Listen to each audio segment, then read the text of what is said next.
وهم لا يفتنون.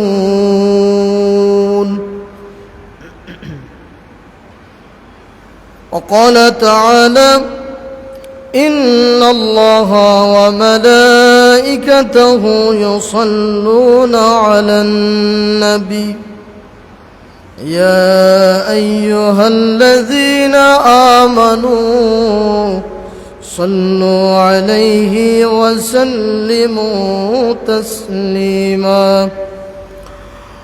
اللهم صل على محمد وعلى آل محمد كما صليت على إبراهيم وعلى آل إبراهيم إنك حميد مجيد.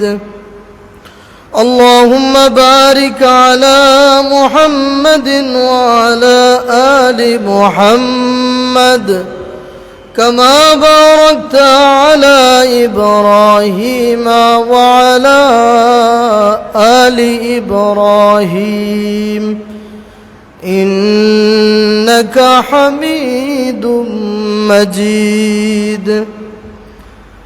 سبحانك لا علم لنا إلا ما علمتنا إنك أنت العليم الحكيم. অজস্র গণিত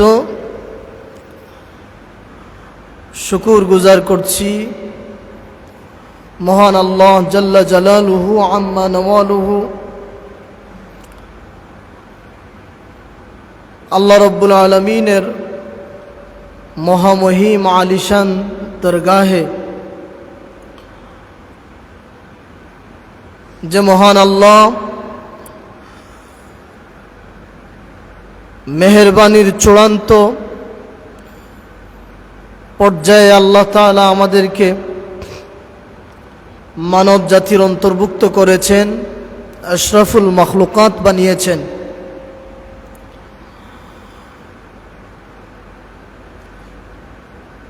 আল্লাহ পাওয়ার পথ দেখানোর জন্য তার সবচেয়ে পছন্দের দুস্থ মুহাম্মদুর রাসূলুল্লাহ সাল্লাল্লাহু আলাইহি ওয়াসাল্লামকে আমাদের জন্য নবী ও রাসূল বানিয়ে পাঠিয়েছেন। বছর গণনার জন্য আমাদের দিন রাত্রিকে সুন্দর করে আল্লাহ পাক সৃষ্টি করেছেন। আল্লাহ তাআলা ওয়া কুল্লুন ফি ফালাকিন ইয়াসবাহুন কোরআনুল কারীমের মধ্যে ঘোষণা দিয়েছেন, মহাকাশে আমি আমার যত গ্রহ নক্ষত্র, মিল্কি ওয়ে, গ্যালাক্সি, উল্কাপিণ্ড, মঙ্গল, ইউরেনাস, নেপচুন, বৃহস্পতি, আমি যা মহাকাশে তৈরি করেছি, মহাকাশের প্রত্যেকটা গ্রহ নক্ষত্র তার নিজ নিজ আপন গ্রহের মধ্যে সে ঘূর্ণয়মান আবর্তন করছে, তার নিজের কক্ষপথে নিজে ঘুরছে। ওয়া কুল্লুন ফি ফালাকিন ইয়াসবাহুন। সে আল্লাহ রাব্বুল আলামিন সৌরবৎসর আর চন্দ্রবৎসর দিনের মাধ্যমে আল্লাহ আমাদেরকে দিয়েছেন দিনের হিসাবে সৌরবৎসর, আর রাতের চাঁদ উঠানামার মাধ্যমে আল্লাহ আমাদেরকে দিয়েছেন চন্দ্রবৎসর। সুবহানাল্লাহ। কোরআনুল কারীমের মধ্যে আমার আল্লাহ ইরশাদ করেন, ইয়াসআলুনাকা আনিল আহিল্লাহ কুল হিয়া মাওয়াকিতু লিন্নাস। দোস্ত আমার, আপনার কাছে মানুষ এসে জিজ্ঞাসা করবে চাঁদ উঠা নামার মধ্যে কি রয়েছে, চাঁদ কেন উঠে, কেন ডুবে যায়, চাঁদ কেন কখনো আমরা দেখি ভরা প্লেটের মতো, আবার কখনো দেখি কাটা, কখনো দেখি কাচির মতো, তীর ধনুকের মতো কেন দেখা যায়? ইয়াসআলুনাকা আনিল আহিল্লাহ, আপনারে তারা চাঁদের ব্যাপারে জিজ্ঞাসা করবে, আপনি বলুন কুল হিয়া মাওয়াকিতু লিন্নাস, এটা আমি মানুষের জন্য আকাশে বিনা পয়সার একটা ক্যালেন্ডার রেখে দিয়েছি। সুবহানাল্লাহ। মাওয়াকিতু, যাতে তারা সময় হিসাব করতে পারে মানুষের জন্য, লিন্নাস। আল্লাহ তাদের মাধ্যমে আমাদের বছর গণনার জন্য তিনি চমৎকার একটা বিনা পয়সার ক্যালেন্ডার ধনী গরিব সবার জন্য আমভাবে তিনি আকাশে উন্মুক্ত করে দিয়েছেন। সুবহানাল্লাহ। সেই আল্লাহ রাব্বুল আলামিনের শুকর গুজার করছি, অগণিত দুরুদ ও সালামের হাদিয়া প্রেরণ করছি, যাকে আল্লাহ তাআলা না সৃষ্টি করলে এই জগতের লতাপাতা, পাহাড় পর্বত, নদ নদী, আকাশ জমিন, মানুষ, অন্যান্য জীবজন্তু কোনো কিছুই আল্লাহ বানাতেন না। সেই প্রিয় নবী রহমতুল্লিল আলামিন, সাকিয়ে কাউসার, শাফিয়ে মাহশর, হুজুর আকরাম, নূরে মুজাসসাম, নূরুন আলা নূর, নবিয়িনা শফিঈনা হাবিবিনা মাওলানা মুহাম্মদুর রাসূলুল্লাহ সাল্লাল্লাহু আলাইহি ওয়াসাল্লামের কদম মুবারকে দুরুদ ও সালামের হাদিয়া প্রেরণ করছি। সম্মানিত মুসল্লিবৃন্দ, আজকের যে জুমায় আমরা উপস্থিত হয়েছি, এটা হলো আরবি বছরের প্রথম মাসের প্রথম জুমা।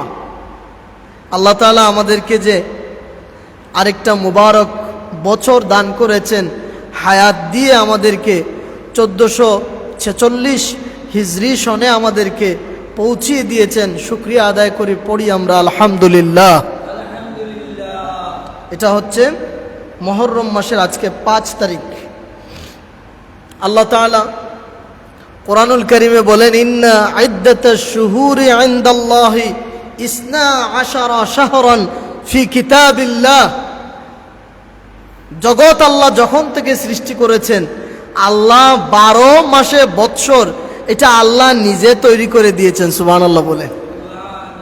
এই 12 মাসে বৎসর এটা কোনো ইহুদিও বানায় নাই, কোনো খ্রিস্টানও বানায় নাই, অন্য কোনো ধর্মের মানুষ এটা বানায় নাই। এটা আমাদের আল্লাহ পাক তিনি নিজে আমাদের জন্য এই হিসাবটা, এই মাসের পর মাস, 12 মাসে বছর, এটার হিসাব, এটার অঙ্ক, এটার এই নিয়মটা আল্লাহ আমাদেরকে দান করেছেন। বলেন সুবহানাল্লাহ। হিজরি বছরের এই প্রথম মাসে অনেক উল্লেখযোগ্য ঘটনা আছে। এই মাস আসার পরে পৃথিবীর মুসলমান 2 ভাগ হয়ে যায়।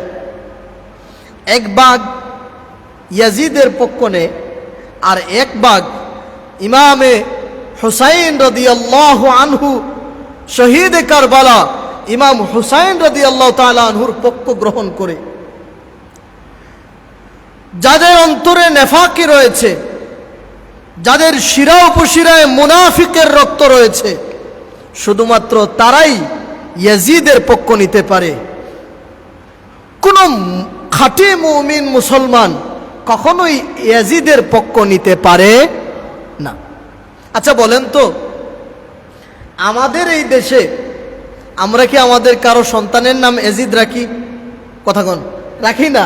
আমরা আমাদের সন্তানদেরকে গালি দেই ইয়াজিদ বলে, মানে বেশি উল্টাপাল্টা কোনো সন্তান করলে আমরা মাঝে মধ্যে গালি দেই, দূর ইয়াজিদের করে ইয়াজিদ বলি না। ইয়াজিদ আমরা গালি দেই, ইয়াজিদ আমরা নাম রাখি না, কারণ এই নামটা আমাদের কাছে তো ঘৃণিত হয়েছে। যেমন আমরা মুক্তিযুদ্ধের ইতিহাসে দেখি, একজনের নাম ছিল কত সুন্দর, মীর জাফর আলী, আমরা তারে মীর জাফর। এখন ওই মীর জাফরটা কোনো নাম না, বরং একজন আরেকজনকে কিছু উল্টাপাল্টা করলে আমরা গালি দেই, তোর মাঝে বড় মির্জাফরই আলামত আছে বেটা, মির্জাফরের করো মির হই না। তার মানে কি? তার মানে হলো কোন মানুষ যখন ঘৃণিত হয়ে যায় তার স্বভাবের দ্বারা, তার আখলাকের দ্বারা, তার আচরণের দ্বারা, তখন এই মানুষের পরিচয়টা একটা ঘৃণিত পরিচয় হয়ে যায়, তার নামটা গালি হয়ে যায়, তার আলোচনাটা নিন্দার হয়ে যায়। তেমনি 61 হিজরি সনে ইয়াজিদ ইমামে হুসাইন রাদিয়াল্লাহু তাআলা আনহুর সঙ্গে যে নির্মম ব্যবহার করেছে, সেই নির্মম ব্যবহারের ইতিহাস যখন উম্মতে মুহাম্মদীর হৃদয়ের মন্দিরের মধ্যে জ্বলজ্বল করে জ্বলে উঠে, তখন আর কোনো খাঁটি হুসাইনি সৈনিক উম্মতে মুহাম্মদী ইয়াজিদের পক্ষ নিতে পারে না। তখন তার রক্তের মধ্যে জোশ খেলে যায়, সত্যের পক্ষে সে জাগ্রত হয়ে যায়, সে ইমামে হুসাইন রাদিয়াল্লাহু তাআলা আনহুর উত্তরসূরি হয়ে যায়। বলেন সুবহানাল্লাহ।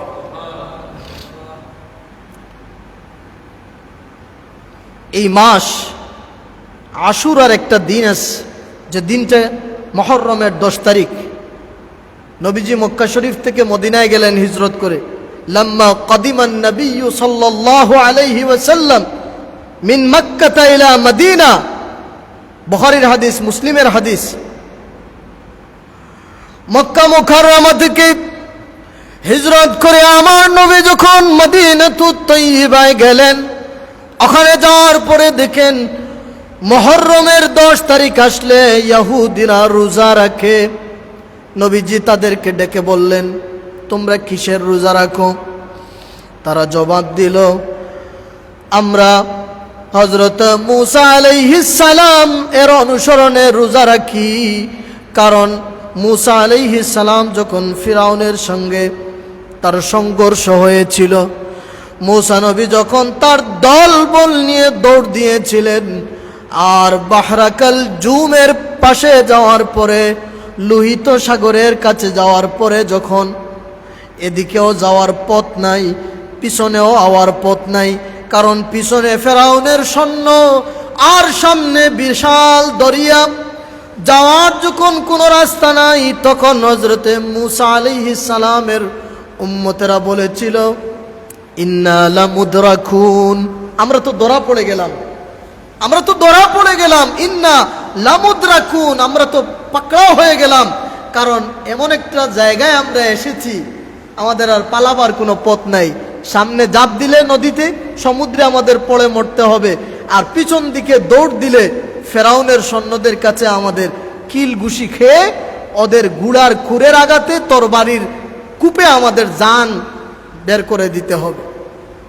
হযরতে মুসা আলাইহিস সালাম এটা শুনে বললেন, কাল্লা, কখনো না, ইন্না রাব্বি সায়াহদিন, তোমরা ভাবছো যে আমরা ধরা পড়ে গেলাম, আমরা এখান থেকে যাওয়ার আর কোনো রাস্তা নাই, মুঠেও এই চিন্তা করো না, যে আল্লাহ আমাদেরকে বের করে নিয়ে এসেছেন, সেই আল্লাহই আমাদের জন্য পথ বের করে দিবেন। বলেন সুবহান। ইন্না রাব্বি সায়াহদিন, আমার রবই আমাদের জন্য পথ বের করে দেবেন। হযরতে মুসাকে আল্লাহ ওহী নাজিল করলেন, ইয়া মুসা ইদ্রিব আসাকা ফিল বাহর, হাতের লাঠি দিয়ে সমুদ্রে আঘাত করো। হযরতে মুসা আলাইহিস সালাম হাতের লাঠি দিয়ে সমুদ্রে আঘাত করলেন। মুসা আলাইহিস সালামের সঙ্গে ছিল 12 গোষ্ঠী। আল্লাহ সমুদ্রের মধ্যে 12টা পথ করে দিলেন। হযরতে মুসা আলাইহিস সালাম একবারে নির্বিঘ্নে, একেবারে নির্ভয়ে তার উম্মতদেরকে নিয়ে তিনি সমুদ্র পার হয়ে অপারে চলে গেলেন। বলেন সুবহানাল্লাহ। ফেরাউন আসছে তার দলবল নিয়ে, এসে দেখে, বাহ, এইদিকে তো কোনোদিন সমুদ্রের উপরে রাস্তা দেখলাম না, আজকে এত সুন্দর রাস্তা। ও মনে করছে যে এটা তার বাপ তৈরি করেছে। সে তার সৈন্য সামন্ত নিয়া সেও মুসা নবীর পিছন ধরছে। সবাই ওই রাস্তা দিয়ে সমুদ্রের বুকের মধ্যে যখন গিয়েছে, ওইদিকে মুসা নবী তার উম্মত নিয়ে সমুদ্র পাড়ি দিয়ে অপারে উঠে গেছেন, আর ফেরাউন তার সমস্ত সৈন্য নিয়ে সমুদ্রের বুকে যখন আল্লাহ সমুদ্রকে নির্দেশ দিলেন, এবার দুই পাশের পানি, ফেরাউন আর তার সৈন্য সামন্তকে দুই পাশ থেকে এমন জোরে থাপ্পড় লাগাও যে পানির থাপ্পড়ে ওইখানে যেন নাকানি চুবানি খাইতে খাইতে একেবারে পানির মধ্যে ওদের যেন সলিল সমাধি হয়ে যায়, ওরা যেন পুটকা মাছের মতো পানি খাইতে খাইতে পেট ফুলে মারা যায়। আল্লাহর নির্দেশে সমুদ্রের পানি ওদেরকে এই সমুদ্রের বুকেই সলিল সমাধি দিয়ে দিল। সুবহানাল্লাহ। ইহুদিরা মুসা হযরতে নবী আলাইহিস সালামকে বলছে, এই দিন আল্লাহ নাজ্জাল্লাহু মূসা মিন বনি ইসরাঈল, আল্লাহ তাআলা এই দিন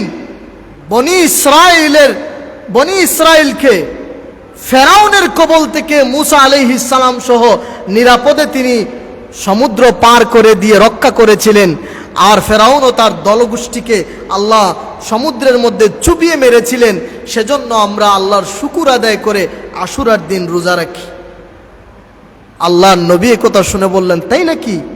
তাহলে আমি তো হচ্ছে তোমাদের চাইতো মুসা নবীর অধিক কাছের, কারণ নবী হিসাবে তিনি, আমিও নবী, তিনিও নবী, নবী হিসাবে আমরা ভাই ভাই, নবী হিসাবে আমরা ভাই ভাই। আর তিনি যে আল্লাহর ওয়াহদানিয়তের দাওয়াত নিয়ে এসেছিলেন, আমিও সেই দাওয়াত নিয়ে এসেছি। তার অনুসরণ যারা করেছিল তারা রক্ষা পেয়েছিল, আর আমার অনুসরণ আজকে যারা করেছিল তারাও ওদের সাথে, কারণ ওরাও জান্নাতি এরাও জান্নাতি। সুতরাং আমরাই মুসা নবীর বেশি হকদার। তোমরা রাখো একদিন, আর আমি যদি আগামী বছর বাঁচি তাহলে মুহররমের 10 তারিখ যদি আশুরা আসে তাহলে আমি 9 তারিখও রাখবো, 10 তারিখও রাখবো। এখন থেকে তোমরা রাখবা একদিন রোজা ইহুদিরা, আর আশুরা আসলে আমরা মুসলমানরা রাখবো 2 দিন রোজা। বলেন সুবহান। খালিফুল ইয়াহুদা ওয়ান নাসারা, ইহুদ এবং নাসারা যা করে তোমরা তার বিরোধিতা করো। ওরা রাখে একটা, আমরা রাখবো 2টা। এই থেকে আশুরার রোজা আসলো। তারপরেও আশুরার দিনে আরো অনেক ঘটনা আছে। আমরা জানি হযরতে ইউনুস আলাইহিস সালাম, সমুদ্র মাছ তাকে গিলে ফেলেছিল। আল্লাহ রাব্বুল আলামিন হযরতে ইউনুস নবীকে একটা দোয়া শিখিয়ে দিয়েছিলেন। তিনি মাছের পেটে বসে বললেন,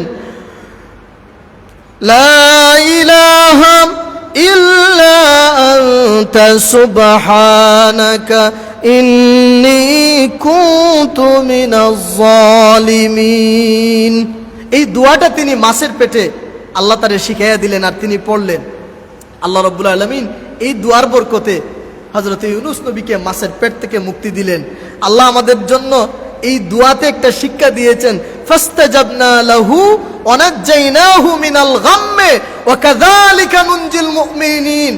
ও আমার দুস্থ মুহাম্মদুর রাসূলুল্লাহ, আপনার কোনো মুমিন উম্মত যদি কোনো বিপদে পড়ে যায়, মুসিবতে পড়ে যায়, আপদগ্রস্ত হয়ে যায়, আর সেও যদি এই তাসবিহ পাঠ করে, ফাস্তাজাবনা লাহু, আমিও তাদের ডাক শুনবো, ওয়ানাজ্জাইনা মিনহু, তারেও আমি বিপদ থেকে রেখাই দিব, ওয়া কাযালিকা নুনজিল মুমিনিন, অনুরূপভাবেই আমি পৃথিবীর শুরু থেকে মুমিনদেরকে তাদের পাওনা পুরস্কার দিয়ে তাকে। বলেন সুবহানাল্লাহ।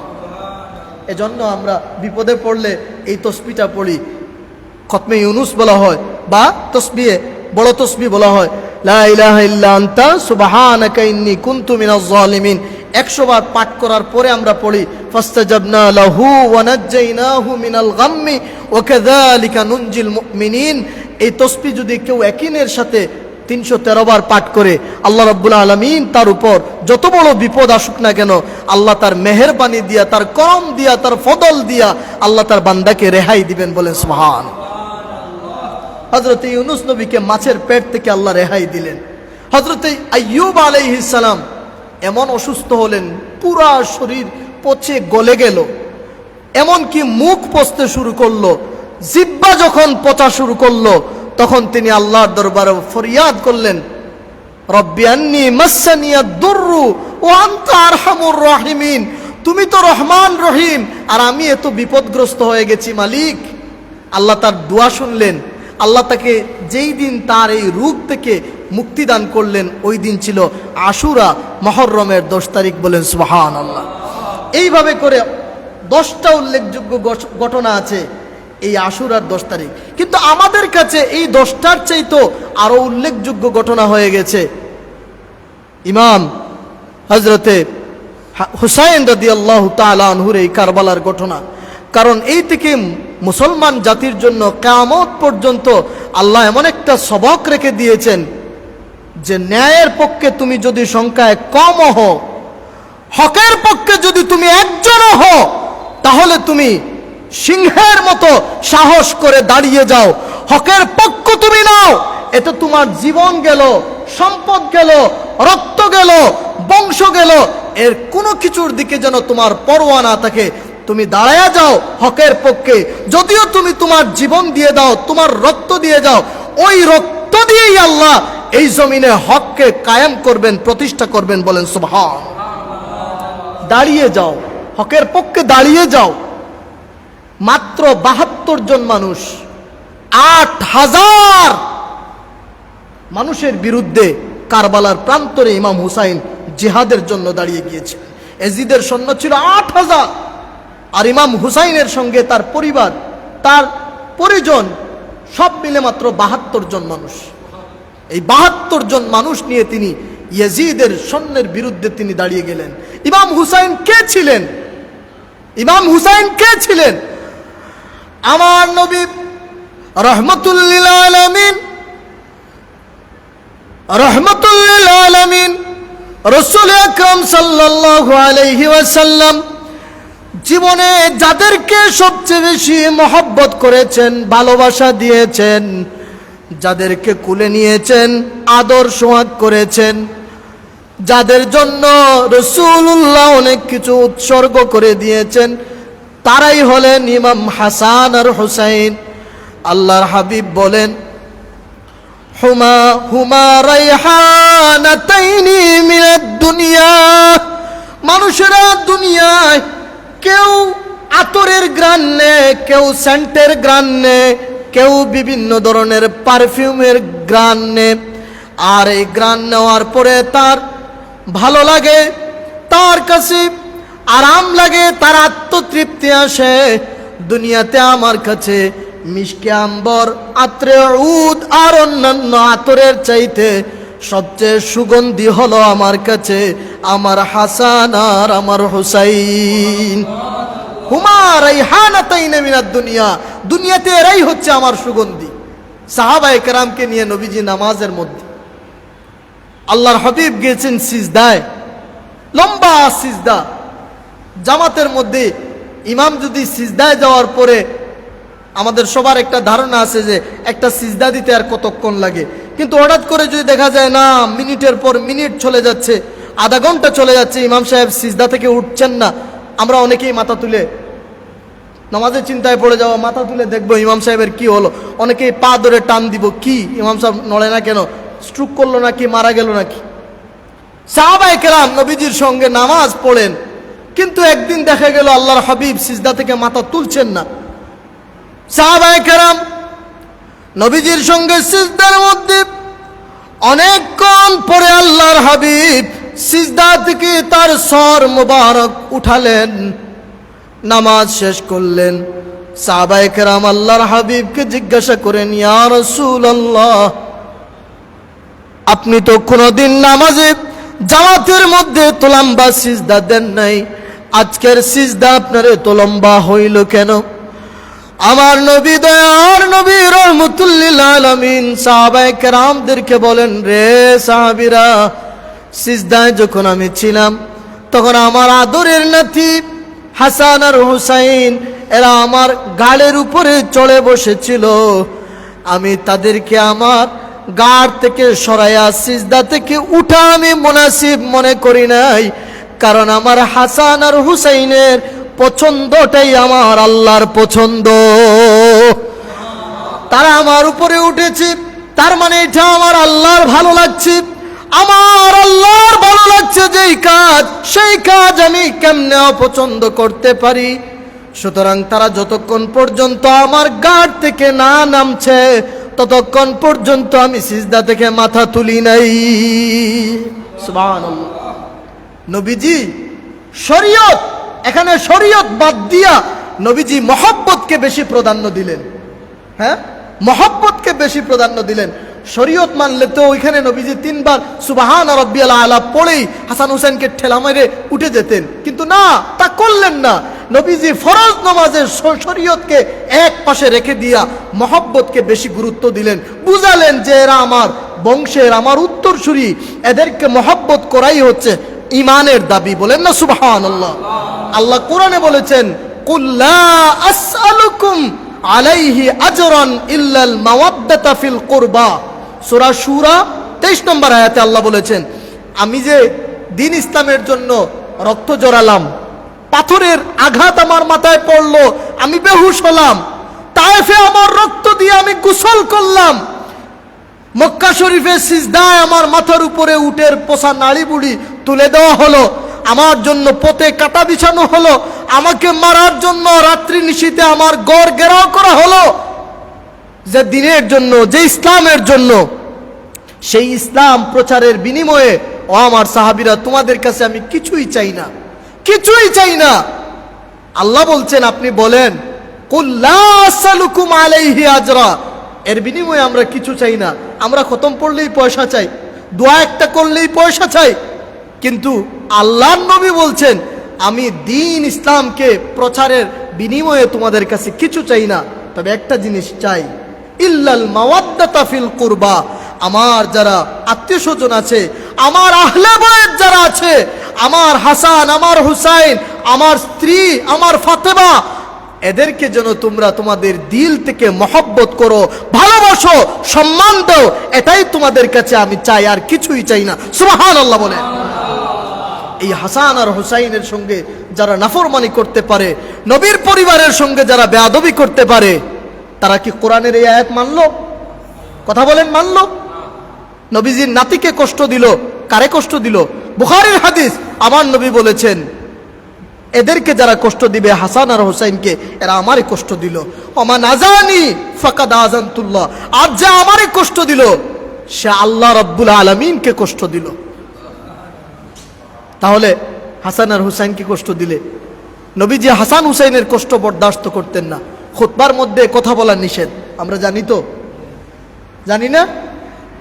আল্লাহর হাবিব একদিন খুতবার মধ্যে খুতবা দিচ্ছেন, সাহাবায়ে কেরাম নবীজির খুতবা মুবারক শোনার জন্য পিন পতন নীরব ভাবে নবীজির জবান মুবারক থেকে কথাগুলো শুনছেন। এমন সময় হযরতে হাসান আর হুসাইন মসজিদে নববীর মধ্যে প্রবেশ করেছেন। মসজিদে নববীর মধ্যে যখন হাসান আর হুসাইন ঢুকা শুরু করেছেন, রাহমাতুল্লিল আলামিন খুতবা বন্ধ করে দিলেন, মিম্বর থেকে নবীজি নেমে গেলেন, হাসান আর হুসাইনের কাছে চলে গেলেন, তাদের দুইজনের হাতে নবীজি তার মুবারক হাত দিয়ে ধরলেন, নবীজি তাদেরকে মিম্বরের কাছে নিয়ে আসলেন, অনেকক্ষণ আদর সোহাগ করলেন, মহব্বত করলেন। যখন তারা তৃপ্ত হয়ে গেল, নবীজি মিম্বরের সামনে তাদেরকে বসায়া দিলেন। এরপরে নূর নবীজি খুতবার বাকি অংশ শুরু করলেন। যাদের কারণে খুতবা বন্ধ করা যায়, এরা কারা? এরা কি আমার আপনার মতো তুচ্ছ মানুষ? এদের সঙ্গে বেয়াদবি করলে ইমান কামিয়াব হবে। এদের সঙ্গে যারা বেয়াদবি করেছে তাদের সঙ্গে মহব্বত রাখলে ইমানদার পরিচয় দেওয়া যাবে। ইয়াজিদকে যদি কেউ বলে ইয়াজিদ রহমতুল্লাহ আলাইহি, ইয়াজিদকে কেউ যদি বলে হযরত ইয়াজিদ, ইয়াজিদকে কেউ যদি বলে ইয়াজিদ তাহাজ্জুদ গুজার, ইয়াজিদকে কেউ যদি বলে ইয়াজিদের কোনো দোষ ছিল না, আচ্ছা বলেন তো, এখন যদি কোনো এমপি মন্ত্রী দোষ করে আর প্রধানমন্ত্রী যদি তার বিচার না করেন, দোষটা কি এমপি মন্ত্রীর না প্রধানমন্ত্রীরও? কথা বলেন না কেন? প্রেসিডেন্টের দোষ না, প্রধানমন্ত্রীর দোষ না? কারণ ওরা তো আশকারা দিচ্ছে করেই তো এমপি মন্ত্রী এই অপরাধ করতে পারছে। মুহাম্মদ হযরতে হুসাইন রাদিয়াল্লাহু তাআলা আনহুর উপরে এই আক্রমণের পিছনে ইয়াজিদ যদি সরাসরিও এখানে যুদ্ধে আসে নাই, কিন্তু তার নির্দেশে তার গভর্নর যাদেরকে সে দায়িত্ব দিয়েছিল ওই অঞ্চলের, এরা হযরতে হুসাইনের সঙ্গে এই আচরণ করেছে এবং সময়ে সময়ে তার কাছে এই খবর গিয়েছে। সে কোনো বিচার করে নাই, সে কোনো বিচার করে নাই, তার মানে সেও ছিল ওই গোষ্ঠীর সদস্য। হযরতে হুসাইন রাদিয়াল্লাহু তাআলা আনহু, হাসান রাদিয়াল্লাহু তাআলা আনহুকে নবীজি কেমন ভালোবাসতেন। জিহাদ থেকে নবীজি এসেছেন বাসায়, আল্লাহর হাবিব একেবারে ক্লান্ত শ্রান্ত, হুজরায় আসার পরে শুনেন মা ফাতেমার ঘর থেকে হাসান আর হুসাইনের কান্নার আওয়াজ আসছে। আল্লাহর হাবিব মুখে কিছু দিলেন না, ঘরের মধ্যে আরাম করলেন না, দৌড় দিলেন মা ফাতেমার ঘরে, দরজায় ডাক দিলেন, ফাতেমা রে, আমার হাসান আর হুসাইন কেন কান্না করে? হযরতে ফাতেমা বলেন, আব্বাজান হাসান আর হুসাইন ক্ষুধার জ্বালায় কান্না করছে, ওদের মুখে দেবার মতো কিছু আমার ঘরে নাই, এমনকি একটা খেজুরও নাই। নবীজি বিশ্রাম নিলেন না, বের হয়ে গেলেন মদিনায়। রাস্তায় ফেরিওয়ালার মতো ডাকা শুরু করলেন, কারো কোনো কাজ আছে কিনা, কারো কোনো কাজ আছে কিনা, আমি তোমাদের কাজ করে দেব। এক ইহুদি বলল, হ্যাঁ আমার কিছু কাজ আছে, আমার ওই খেজুর বাগানে পানি দিলে আমি সামান্য খেজুর দেব। নূর নবীজি দু জাহানের বাদশা নবী ইহুদির কূপ থেকে পানি তুলে বালতি দিয়ে খেজুরের বাগানে দেওয়া শুরু করলেন। কিছুক্ষণ পরে রশি ছিঁড়ে বালতি পানির মধ্যে পড়ে গেল কুয়াতে। ইহুদি এসে নবীকে বলে, বালতি কোথায়? নবীজি বলেন, ছিঁড়ে গেছে, বালতি পড়ে গেছে। পাপিষ্ঠ ইহুদি চিনল না, রহমতুল্লিল আলামিনকে চিনতে পারল না। নবীজির গাল মুবারকের মধ্যে একটা তাপ্পড় মেরে ফেলল। আল্লাহর হাবিব রহমতুল্লিল আলামিন কূপের দিকে হাত বাড়ালেন, বিসমিল্লাহ বললেন। আল্লাহর উপর ভরসা করে হাত বাড়ানো মাত্রই কূপ থেকে বালতিটা নবীজির হাত মুবারকের মধ্যে চলে আসলো। ইহুদি তো অবাক, এ কেমন মানুষ রে, আমি মারলাম আর সে বালতি হাত দিয়ে তুলে ফেললো। নবীজি বললেন, আমি কাজ করেছি, আমার বিনিময় দিয়ে দাও। কয়েকটা খেজুর দিল, নবীজি নিয়ে গেছেন। হযরতে হাসান আর হুসাইনকে খেজুর দিচ্ছেন। এমন সময় ওই ইহুদির মনের মধ্যে একটা চিন্তা আসলো, কেমন মানুষ, আমি মারলাম, সে হাত দিয়ে বালতি তুলে ফেললো, এ তো সাধারণ মানুষ না। চেহারার মধ্যে তাকানোর পরেও মনে হচ্ছে না এজন্য সাধারণ কোনো মানুষ, এত ধবধবে সুন্দর চেহারা, কারে মারলাম। তার মধ্যে একটা আত্মসমালোচনা বা অনুশোচনা চলে আসছে। নিজে নিজে ইহুদি তার নিজের হাত কেটে ফেলছে। হাত কেটে, ডান হাত কেটে বাম হাত দিয়ে হাতটা ধরে একবারে সুজা নবীজির দরবারে গিয়ে বলে, আমি আপনারে চিনতে পারি নাই, আমি আপনারে বুঝতে পারি নাই, বেয়াদবি করে ফেলছি, ভুল করে ফেলছি, অনুশোচনা চলে আসছে মনের মধ্যে।